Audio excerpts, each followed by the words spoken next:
So when I went on sabbatical, I knew that I wanted to visit sacred sites and cathedrals and monasteries and walk ancient pilgrimage paths. But what I didn't fully expect was that I'd also go exploring Unitarian Universalism and how it shows up in different countries and continents. So, first, I researched it in the UK while I was visiting my mother, which I'll talk about next week. But then I went looking for Unitarian Universalism in Paris. And after that, at the European UU conference in Saarbrücken, Germany. And from the stories of the people that I met there from all over Europe, I found a constellation of practices, fellowships, and churches that really expanded my thinking about how we do spiritual community. And it made me curious about what it takes to keep a liberal religious tradition alive when it's not the dominant culture around, and also what it takes for people to keep showing up when the odds are against it.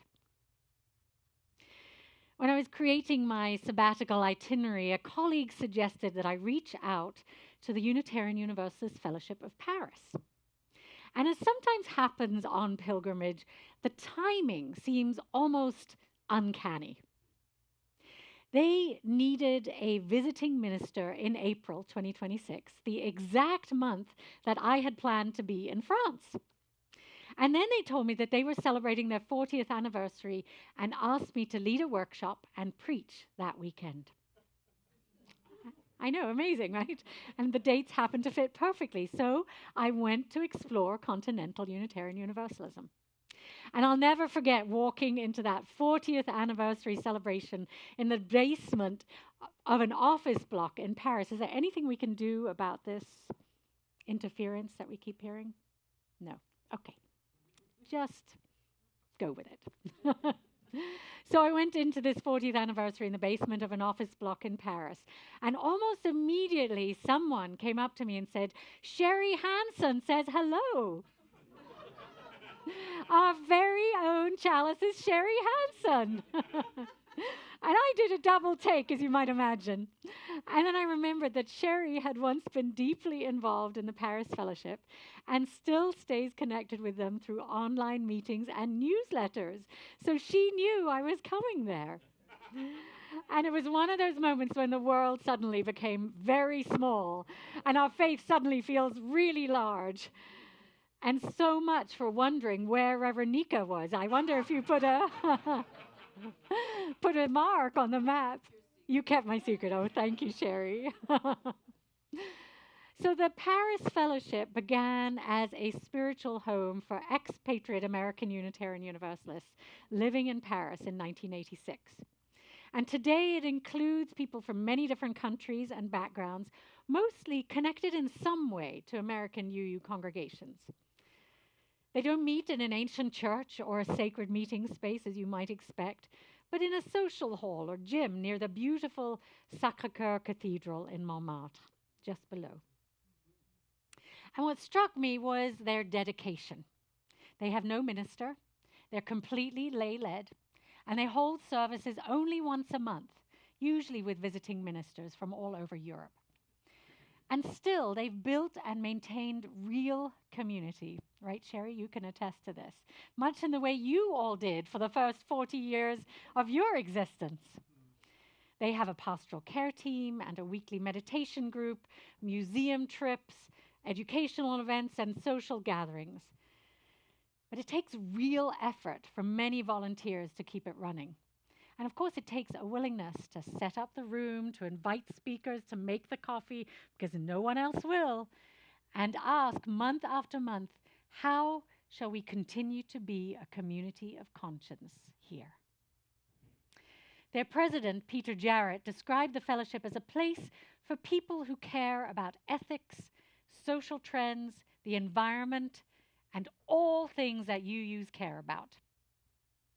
In other words, it's a place where people who could easily stay isolated in their silos at home choose to come together And in Paris, Unitarian Universalism felt like a home for people whose lives had crossed borders, people who may not share nationality or even language or childhood religion, but who shared a longing for freedom, meaning, community, and moral calling. And their services are all in English. So that was the first lesson. When spiritual community isn't easily accessible, it becomes something that we need to decide to create and keep practicing, because without it, something essential in us will go unfed. And I know those of you who've been here decades know what that kind of dedication is about, keeping spiritual community going when all there is are you putting in all your effort. So after Paris, I went on to Saarbrücken, Germany, just across the French border, for the European Unitarian Universalist Conference, which happened to be the week immediately following. So again, perfect timing. And the EUU is a network of Unitarians and Unitarian Universalists from across Europe. And twice a year, they gather in retreat. Now, for some people, this is not an extra denominational event in the same way that we might go to GA or so. This is their only spiritual community. In fact, I met a woman from Spain where there is no UU congregation. So twice a year, she travels to the EUU retreat to be with other UUs, to worship, learn, sing, and share, and to remember she is not alone. Yeah, imagine that. Imagine your congregation being something that you have to travel across countries to reach. Imagine belonging to a faith whose nearest gathering might be hundreds of miles away. Now, in America, we often talk about church attendance as a matter of convenience. Do I feel like going today? Is the sermon topic interesting? Oh, am I too tired? Is it worth the drive? Is she going to say something interesting?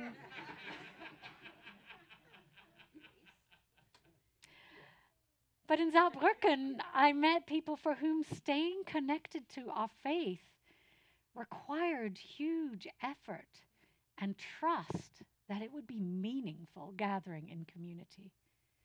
It required travel, intention, planning, expense, commitment. And that taught me something too, because we often assume that religious community survives because institutions are strong. But sometimes it survives because our longing is strong. Our longing for conscious community. Our longing to be part of a collective that makes a difference. Our longing to explore the mystery of this existence in community and hear many different people's ideas. And the EUU retreat was full of people from small UU fellowships in Paris, in Brussels, in Amsterdam, in Prague, Basel, and Germany, most of which were about 30 to 40 people strong, along with individuals from places where there is no local congregation at all. Now, some of these groups are lay-led, some meet once or twice a month, some are made up largely of expatriates, and some include Europeans who have found their way to Unitarian Universalism because they were drawn to the ideas of freedom of conscience, reason, social justice, and spiritual openness. And that's when I noticed that European UUism isn't a smaller version of American Unitarian Universalism, but rather a slightly different expression of the same longing. The sense of community amongst these people who meet twice a year was palpable, and many had been attending for 20, 30, even 40 years every year. And it moves location, always in Central Europe somewhere, but it moves location every time. And then I connected with the Germans at Saarbrücken. And I learned that in Germany, there are actually several different expressions of Unitarianism, congregations in Frankfurt and the surrounding region, some with deep roots and some newer. And what surprised me is they don't really appear to talk to each other or collaborate. Each seems to think that their particular approach to liberal religion is the right one. Now, I am 100% German, and I'm not going to say anything about that. But I recognized a cultural tension within me there. And I found that quietly heartbreaking. Here were communities small enough that they needed every ally that they could find. And yet the very thing that defined them, freedom of religion, no creed, no authority telling you what to believe, had somehow become a wall between them rather than a door. And one of the presenters was Reverend Pascal Schilling, a young pastor from the free religious movement in Germany, just outside Frankfurt, a tradition built on the same principles that we hold, freedom in thought, belief, and conscience, with roots going back to the democratic uprisings of 1848. And he spoke about the International Association of Religious Freedom, the IARF, founded in Boston in 1900 with Unitarian roots, and its founding dream of uniting what the founders called pure religion and perfect liberty. Pure religion and perfect liberty. People who believed that faith and freedom belong together. Now, for European Unitarians, these are not abstract ideals. They are questions that arrive with history attached. The history of state churches that punished dissent, of borders drawn to exclude, of silences enforced by regimes that knew exactly how to use religion as a tool of power. And when people in that room talked about religious freedom, they were talking about things that their grandparents had survived.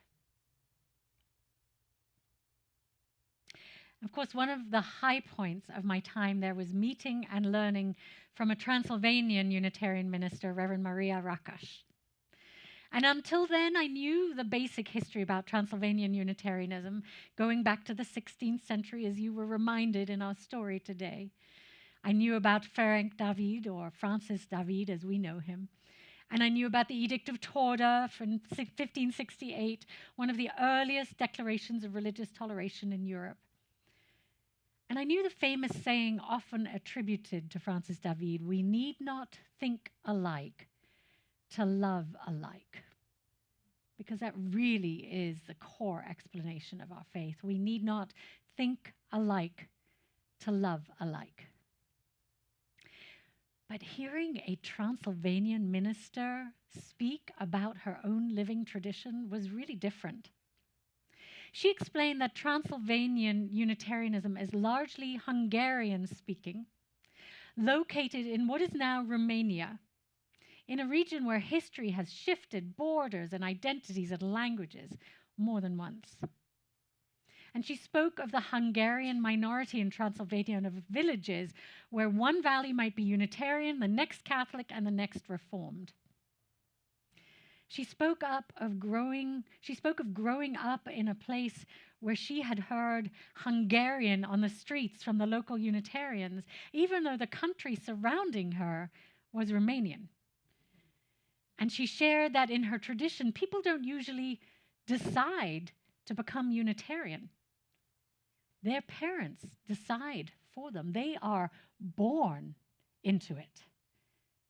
It's almost like being born Jewish as a culture, except in this case, it's Unitarian.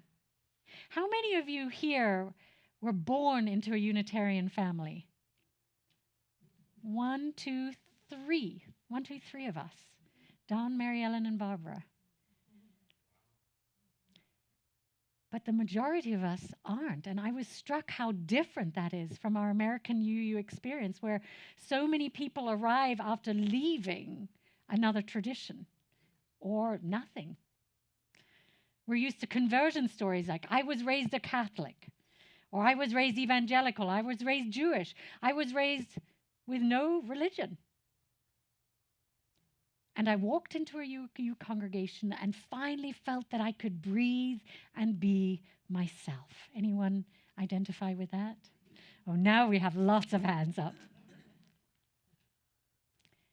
But in Transylvania, Unitarianism is often not discovered. It's inherited. It's in the family, it's in the village, it's in the language, it's in the school, it's in their baptism, their confirmation, their marriage and funeral rituals. It's woven into the whole arc of their lives. She described children being baptized as infants, then confirmed around age 14 when they have their first real moment of choice in this faith. And then she described holding communion 4 times a year with bread and wine, shared from the same table, not because they believe exactly what other Christians believe that the bread and wine symbolize, but because it remembers Jesus' teaching and embodies the unity of community. Some people, she shared, may only come to church those 4 times a year, but they come for that communion. Because the point is not only theology, the point is belonging. The point is that we eat from the same bread and drink from the same cup, from the same chalice. And we are one Hungarian spiritual community in Romania. She spoke about Sunday school, about summer camps and Unitarian high schools, and she told us a wonderful story about the church and school in Kolozsvár. For 100 years, she said, the Unitarians didn't have a church there, but they had a school. And later, when the church building was in danger of collapsing, someone saved it by placing supports between the school and the church. And she said, the church is standing because of the school. And that was one of the most beautiful things I heard, because the church is standing thanks to the school, which is so appropriate for our reading special collection today. Because it's a great metaphor, I think. Our faith stands because we teach it. Our faith remains because we pass it on. Our faith continues because children are not an afterthought. Our faith endures because someone passes on the stories. Someone teaches the songs. Someone explains the symbols. Someone gathers the youth, and someone says, this belongs to you now too. Carry it forward. In our American UU congregations, we sometimes worry about children and youth as a programmatic issue. Do we have enough families? Do we have enough volunteers? Do we have enough classrooms? But Transylvanian Unitarianism reminded me that religious education isn't simply one ministry among many. It's how our faith survives and how we carry the story forward if we do it right and really instill the value of this faith in our children. Reverend Maria also spoke about their theology, and again, I was struck by both the difference and the kinship among us. Transylvanian Unitarianism is much more explicitly Christian than most American UU congregations are. They read from the Bible every week, and Jesus matters deeply to them, but not as God, not as a sacrificial Savior sent to die for human sin. She described Jesus as a teacher, much in the same way we talk about him, as a human being who shows us how to live, how to love, and how to become better people. Maria shared that they don't believe in original sin, and they don't focus on hell. They care less what happens after death than about how we live with one another now, which I think is something that we do too. And when asked what Transylvanian Unitarians share with Unitarian Universalists, she said something like this: Life is the most important thing we have. How we live, how we love each other, how we act toward one another. There it was again, different language, different theology, different worship, different history, but a familiar center. This life matters. Human beings matter. How we live together matters. And love matters. Love at our center. She also spoke about their symbols. Like us, they don't use the cross as their central symbol, and they use a chalice. But they also use an important symbol which depicts the serpent and the dove, drawn from Jesus' teaching to be wise as serpents and innocent as doves. She said that for Unitarians, faith and thinking must go together. Interestingly, many Transylvanian Unitarians don't really know much about the EUU folk. And they're more familiar with American UUs because of long-standing partner church relationships, youth visits, and ministers who've traveled back and forth. But Reverend Maria admitted that we're not quite the same. We have a common history, of course, and common values, and that may be the most important lesson of all. But we are not the same across Europe or Transylvania. And yet, my friends, yet there's a thread weaving through us all, and we belong to one another. In our world, people often think belonging requires sameness. But European Unitarian Universalism taught me something else. Belonging doesn't require sameness. And I say that to our wider country, too. Belonging requires relationship.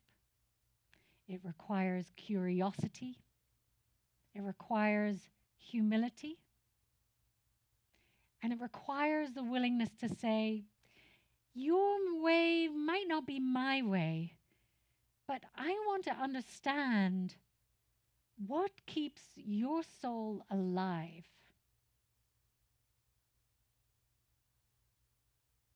I'm curious to learn more about you.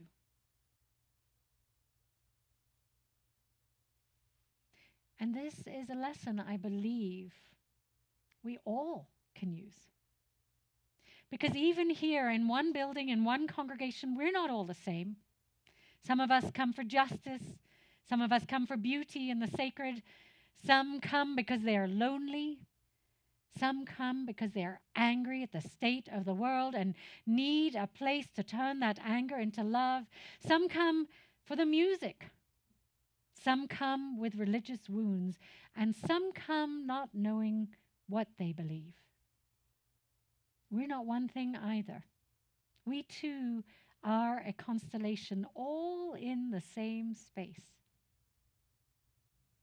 So perhaps the question is not how do we make everyone believe the same thing? Perhaps the question is, how do we keep choosing one another across our differences? How do we stay curious with each other? Paris told me that a congregation can be small, lay-led, and still alive with care and a thronging community. The German pastor taught me that freedom of conscience, the very thing we hold most dear, can divide us as surely as it liberates us. And that people living under social and religious pressure know its weight in ways that we're only beginning to understand. And Transylvania taught me that our faith is older, deeper, more Christian, more cultural, more embodied, and more historically resilient than many American UUs realize. And all of it taught me that Unitarianism and Unitarian Universalism survive not because they're easy. Our faith survives because people carry it. Parents carry it. Teachers carry it. Lay leaders carry it. Visiting ministers carry it. Youth carry it. Elders carry it. Choirs carry it. Women baking cakes after church carry it. People making coffee carry it. People who travel from Spain to Germany twice a year carry it. People who unlock the door once a month in Paris carry it. People who keep a village church alive in Transylvania carry it. And people who say we need not think alike to love alike carry it. And here at Chalice, we carry our faith too. And maybe that is what I most want to bring home. Our faith isn't guaranteed, my friends. No faith is. No congregation is. No liberal religious tradition automatically survives because its ideas are beautiful. We know many of our ideals are under threat these days. So ideas need bodies, values need practices, communities need people. We have to show up. When I went to Europe, I thought I was going to learn about Unitarian Universalism elsewhere, but I actually came home with a deeper appreciation for what we have right here. Because we too are part of this long, fragile, courageous chain of people who have tried across centuries and borders to build communities of freedom, reason, compassion, and love. A faith that began long before us, and a faith that stretches far beyond us, may it be so, and a faith that now rests for this moment in our hands. May we carry it with love and devotion. May it be so.